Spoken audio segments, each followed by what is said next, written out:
வணக்கங்க. இங்கே பார்த்தீங்கன்னா நம்ம மிளகாய் செடி நல்லாவே காய் பிடிச்சிருக்குங்க. மிளகாய் செடி, தக்காளி செடி எல்லாமே நல்லாவே வந்திருக்கு.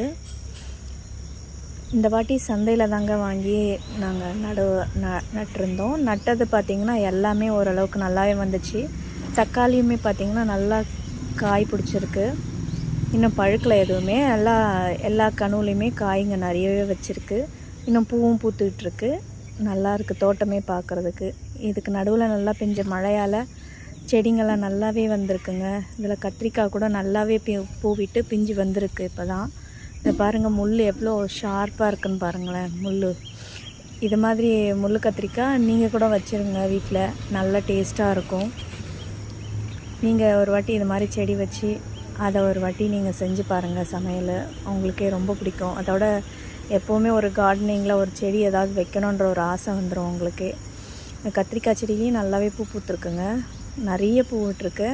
ஆனால் ஒரு சில பூக்கள்லாம் அப்படியே வாடி அழுகி போய் கீழே விழுந்துருது. ஆனால் அது பரவாயில்ல, அடுத்தடுத்து பூ வரும்போது காய் விட ஆரம்பிச்சிடும். தக்காளி செடியுமே பார்த்திங்கன்னா நாங்கள் கொஞ்சம் கிட்ட நட்டது தான் கொஞ்சம் இதுவாகி போச்சு. இருந்தாலும் ஓகே, இப்போதைக்கு காய்ங்க நல்லாவே வந்திருக்கு.